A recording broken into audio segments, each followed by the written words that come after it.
योगशास्त्राची निर्मिती ही मानवाच्या कल्याणासाठी करण्यात आलेली आहे. त्याच्यामध्ये आपण बघितलं यम आहेत, नियम आहेत, आसनं आहेत, प्राणायाम आहेत. त्याचबरोबर आपण सूर्यनमस्कार बघितले आणि याच्यामध्ये एक महत्त्वाचं अजून आहे ते म्हणजे शुद्धिक्रिया. शुद्धिक्रियासुद्धा खूप गरजेची आहेत. आता ही शुद्धिक्रिया का करणं गरजेचं आहे, तर आपल्याला आपलं जर कोणतं ध्येय साध्य करायचं असेल तर ते शरीराच्या मार्फतच साध्य करता येतं. आणि मग ही शरीराला जर आपण शुद्ध ठेवलं तर आपल्या शरीराच्या अंतर्गत जे अवयवांचं कार्यप्रणाली आहेत, त्याचबरोबर मनाचं सुद्धा जे एकमेकांशी समायोजन आहेत ते खूप चांगल्या पद्धतीने साधता येतं. आणि याच्यासाठीच योगशास्त्रामध्ये खास शुद्धिक्रियांचं वर्णन केलेलं आहे. आणि हे वर्णन जे आहे ते हठयोगामध्ये केलेलं आहे. 6 शुद्धिक्रिया सांगितलेल्या आहेत त्याच्यामध्ये. धौती, बस्ती, नेती, त्राटक, नवली आणि कपालभाती या पद्धतीने त्या आहेत. आपण सर्व शुद्धिक्रिया नाही बघणार आहोत, पण मात्र त्यातल्या ज्या आपल्याला सहज करता येण्यासारख्या आहेत आणि उपयोगाच्या आहेत त्यांचा आज आपण विचार करणार आहोत. आपलं शरीर हे नेहमी बाह्य गोष्टींशी संबंधित असतं. आपले जे पंचज्ञानेंद्रिय आहेत हे पंचज्ञानेंद्रिय समाजात सर्व गोष्टींशी संबंधित येतात आणि त्याच्यामुळे आपल्या शरीरावर आणि मनावर परिणाम होत असतो. म्हणजे त्याचा ते दूषित होत असतात थोडक्यात सांगायचं तर. त्याचबरोबर अन्न आणि हवा यांच्यामुळे तुमचे पचनसंस्थेचे अवयव, त्याचबरोबर तुमचं श्वसनसंस्थेचे अवयव हे पण दूषित होत असतात. अर्थात त्याच्यासाठी जो मल तयार झालेला असतो शरीरामध्ये तो बाहेर टाकण्यासाठी उत्सर्जन संस्था ही पण काम करत असते. म्हणजे जसं अन्नमल जो आहे तो शौचावाटे बाहेर पडतो, त्याच पद्धतीने द्रवमल आहे तो तुमचं मूत्रमार्ग, त्याचबरोबर घामाद्वारेच पण बाहेर पडत असतो. आणि त्याच्याबरोबरच म्हणजे या पद्धतीने हे बाहेर पडत असतात. पण मात्र जो हवेचा आहे म्हणजे जो हवामल म्हणता येईल, म्हणजे थोडासा वायूचा मल जो आहे तो कशाच्या मार्फत बाहेर जातो, तो तुमच्या उत्सर्जनाने बाहेर जातो. तुम्ही श्वास घेता आणि श्वास सोडता, त्याच्यातून तो बाहेर पडत असतो. ही यंत्रणा शरीरामध्ये आहेच, पण मात्र ती पूर्णतःच त्या पद्धतीने काम करते असं होत नाही. काही वेळेस हा मल साचून राहतो आणि त्याचे विकारांमध्ये रूपांतर होत असतं. आणि हे विकारांमध्ये रूपांतर होऊ नये म्हणून योगशास्त्राने काही शुद्धिक्रिया सांगितलेली आहे. मग त्याच्यामध्ये सगळ्यात पहिली शुद्धिक्रिया म्हणजे कपालभाती आहेत. म्हणजे कपालभातीला आपण प्राणायाम म्हणून पण ओळखतो, पण खरं बघितलं तर कपालभाती ही शुद्धिक्रिया आहेत. आणि कपालभाती केल्यानंतर आपण मग श्वसनाचे व्यायाम करू शकतो, म्हणजे प्राणायाम करू शकत असतो. ही कपालभाती करायला अगदी सोपी आहेत. आता आपल्या ज्या शुद्धिक्रिया सांगितलेल्या आहेत या शुद्धिक्रिया कशाच्या मार्फत सांगितलेल्या आहेत, जसं आपल्याला एखादं घर स्वच्छ करायचं आहे तर आपल्याला त्याच्यासाठी झाडूचा वापर करायला लागतो, टेबल स्वच्छ करायचा आहे कपड्याचा वापर करून पुसत असतो. तसा या ज्या शुद्धिक्रिया आहेत तर त्या पाण्याच्या द्वारे, हवेच्या द्वारे शुद्ध मार्फत आपण शरीराला शुद्ध करत असतो. मग याच्यामध्ये कपालभाती करत असताना आपल्याला पहिले काय करायचं, पहिले सर्व पूर्ण श्वास सोडून द्यायचा आहे. आपण प्राणायामामध्ये पण बघितलं की पहिले आपल्या शरीरामध्ये असणारा श्वास आपण म्हणजे हवा बाहेर काढून टाकत असतो, म्हणजे उच्छवास करत असतो. तसा उच्छवास करायचा, नंतर पूर्णपणे श्वास घ्यायचा आहे. श्वास पूर्ण घेतल्यानंतर तुमचं श्वासपटल जे आहे ते खाली येतं. नंतर नाभीच्या खालच्या भागाने तुम्हाला काय करायचं आहे, जोरात धक्का द्यायचा. म्हणजे ते अवयव जे आहेत ते आकुंचन करायचे. ते अवयव जर आकुंचन केले तर काय होतं, आकुंचन केल्यामुळे जे श्वासपटल आहे ते वरती येतं, फुफ्फुसाला त्याचा धक्का पडतो आणि उत्सर्जन होतं.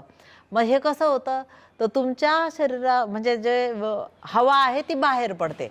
ती जितक्या वेगाने बाहेर पडते, परत तुम्ही शरीर जर ढिलं सोडलं, पोटाचा भाग जर ढिला सोडला तर परत ती हवा पूरक म्हणजे श्वास घेण्याची क्रिया आपोआप होते. प्राणायामामध्ये मी तुम्हाला पूरक, रेचक आणि कुंभक शिकवलंय. रेचक म्हणजे श्वास सोडतो, पूरक म्हणजे श्वास घेतो, परत पूरक होऊन जातं. आणि परत हीच क्रिया आपल्याला करायची. परत आपल्याला नाभीच्या खालच्या भागाने काय करायचं आहे, त्या आकुंचन करायचं आहे ते अवयव किंवा धक्का द्यायचा आहे आणि मग पुन्हा तुमचं काय होतंय त्या ठिकाणी रेचक होतं आणि परत ही लयबद्धता आपल्याला साधायची. ही लयबद्धता साधल्यानंतर म्हणजे तुम्ही पहिले 12 ते 13 आवर्तनं करा, म्हणजे अर्धा मिनिटांसाठी करा, नंतर 1 मिनिटांसाठी करा. नंतर तुमची ही लयबद्धता साधल्यानंतर 100 ते 120 स्ट्रोक तुम्ही करू शकतात. आता तुम्ही बघितल्याप्रमाणे म्हणजे श्वास घेतला, असे हे जे एक एक स्ट्रोक आहेत, हे स्ट्रोक तुम्ही 100 ते 120 पर्यंत करू शकतात आणि त्याला लयबद्धता साधू शकता. याच्यामुळे काय होतात, पोटातील जे स्नायू आहेत त्याच्यामध्ये जर तुमचे अंतस्रावी ग्रंथी म्हणजे जिथे तुमचे अंतस्रावी ग्रंथीची निर्मिती होते असं तुमचं जर बघण्यात आलं तर त्याच्यामध्ये तुमचं लिव्हर आहेत, त्याचबरोबर तुमचं स्वादुपिंड आहेत, यांच्यावरती त्याचा परिणाम होतो. त्याचबरोबर जठर आहेत, लहान आतडे आहेत, मोठे आतडे आहेत, याच्यावर पण त्याचा परिणाम होतो, त्यांची कार्यक्षमता सुधारते. आणि त्याचबरोबर श्वासनाच्या अवयवांवर पण परिणाम होत असतो, फुफ्फुसांवर याचा चांगला परिणाम होतो आणि याचबरोबर मेंदूकडे जाणाऱ्या हवेशी त्याचा संबंध येत असल्यामुळे तिथे तुमच्या त्वचेवरती पण त्याचा चांगला परिणाम होतो. शरीरामध्ये असणाऱ्या या 72,000 नाड्या आहेत त्या त्याच्यामुळे शुद्ध होतात. याचा नक्कीच परिणाम तुमच्या चेहऱ्यावरच्या येणाऱ्या टवटवीतपणावरती होतो. तुमचं जे संपूर्ण नाड्या शुद्धीक्रिया झाल्यामुळे तुमचा श्वास जो क्वालिटी श्वास आहे तो तुमच्या संपूर्ण शरीरामध्ये प्राण वायू जो आहे तो फिरतो आणि याचा खूप चांगला परिणाम होतो. आता दुसरा जो प्रकार आहे जलनेती प्रकार, तर आपण बघतो आपण श्वासाद्वारे अनेक घटक आपल्या शरीरामध्ये येत असतात. घशामध्ये पण आपल्याला इन्फेक्शन होत असतं, नाकामध्ये पण. मग हे जे नासिका मार्ग शुद्ध करायचा काम आहे ते तुमचं या जलनेतीने होतं. जलनेती जरी नाकाने करण्याची, नासामार्गाची शुद्धी असली तरी त्याच्याशी जोडणारे अवयव कोणकोणते आहेत, डोळे आहेत, कान आहेत, यांच्यावरती त्याचा खूप चांगला परिणाम होतो, त्यांची कार्यक्षमता वाढते. याच्यासाठी तुम्हाला काय करायचं आहे फक्त की याच्यासाठी तुम्हाला कोमट पाण्यामध्ये थोडंसं म्हणजे साधारणतः तुम्ही अर्धा लिटर जर पाणी घेतलं तर त्याच्यात 5 ते 7 ग्रॅम मीठ टाकायचं आहे. हे मीठ सैंधव मीठ टाकलं तर खूप चांगली गोष्ट आहे. हे मीठ टाकल्यानंतर किंवा तुम्ही साधं मीठ पण टाकू शकतात.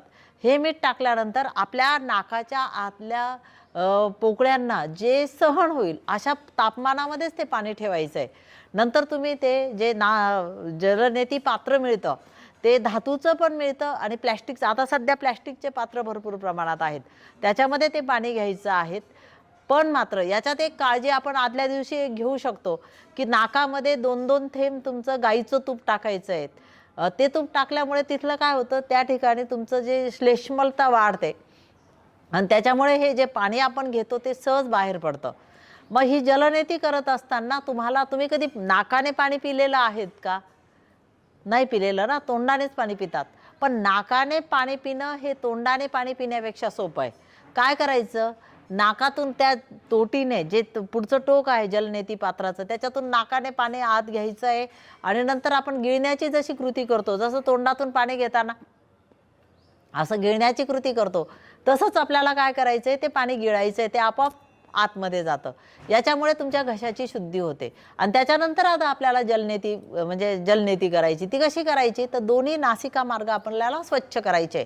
याच्यासाठी प्रथमतः तुम्ही ते पाणी घेतलेलं आहे, नंतर तुम्ही डाव्या नाकपुडीला जे टोक ते जे पात्राचं जे टोक आहे ते तिथे लावायचं आहे आणि थोडंसं हलकंसं वळायचं आहे, म्हणजे वाकायचं आहे तुम्हाला एका बाजूला. म्हणजे आता तुम्ही डाव्या बाजूने केलं तर उजव्या बाजूला थोडंसं वाकायचं आहे. दोन्ही पायांमध्ये सारखं अंतर घ्यायचं आहे आणि तो पायाचा जो पवित्र आहे त्या पद्धतीने तुम्ही वाकायचं आहे. आणि नंतर तुम्ही काय करायचं, श्वास मात्र तोंडाने घ्यायचा. तोंडाने श्वास घेतला म्हणजे ते पाणी खाली येण्याऐवजी ते काय होतं, दुसऱ्या नासिका मार्गाद्वारे ते बाहेर पडतं.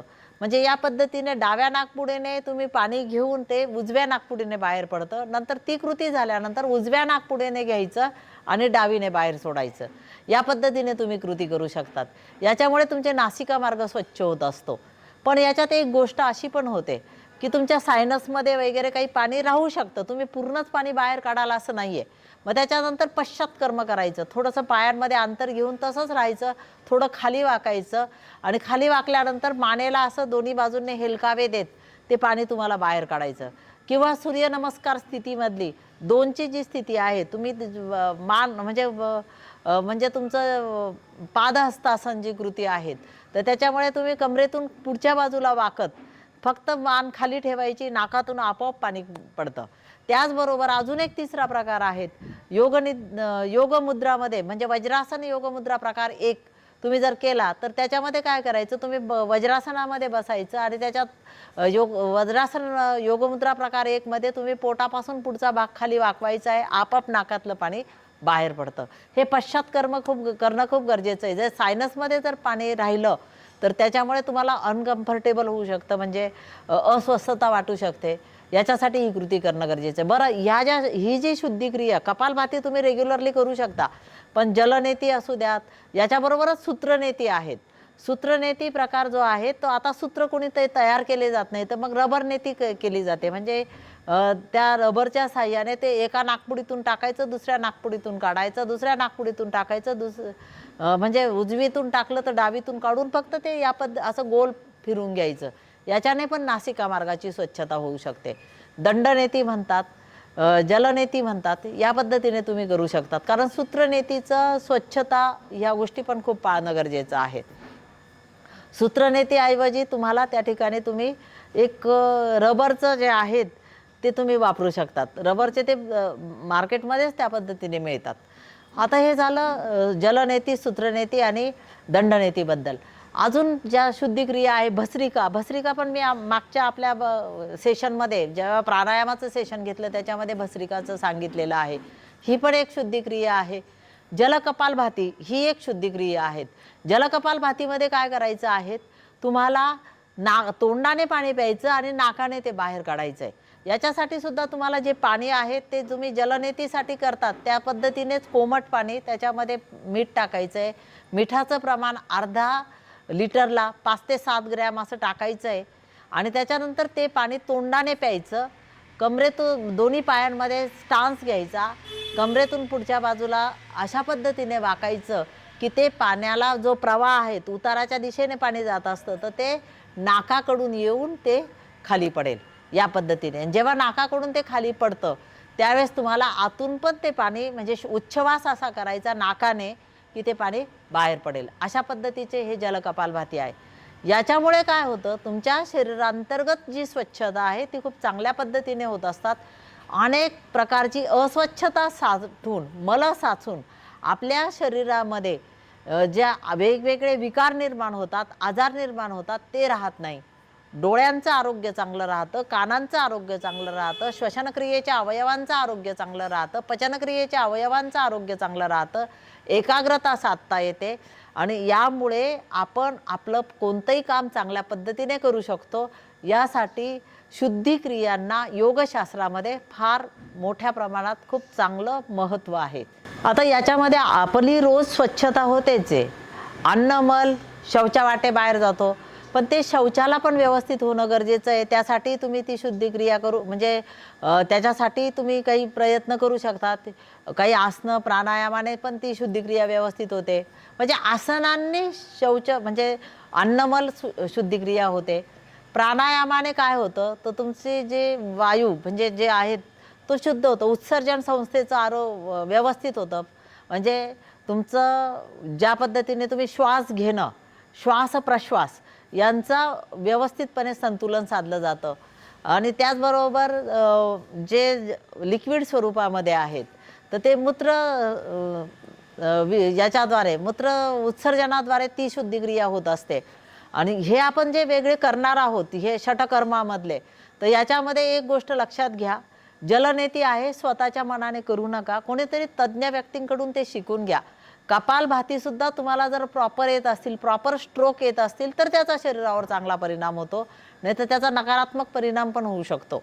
हे तुम्ही करा. जलकपालभातीसुद्धा तुम्हाला व्यवस्थित तज्ज्ञ मार्गदर्शकाकडून शिकून घ्या आणि मग तुम्ही करा. नक्कीच या सगळ्यांचा तुमच्या शरीर अवयवावर खूप चांगला परिणाम होईल. एकदा शिकल्यानंतर तुम्ही करू शकतात. रोज करण्याची गोष्ट नाही आहे. 8 दिवसातून एकदा जलनेती करू शकता किंवा 15 दिवसातून जलनेती एकदा करू शकतात. अशा पद्धतीने तुम्ही करू शकता. जलकपालभातीचं पण तसंच आहे. धन्यवाद.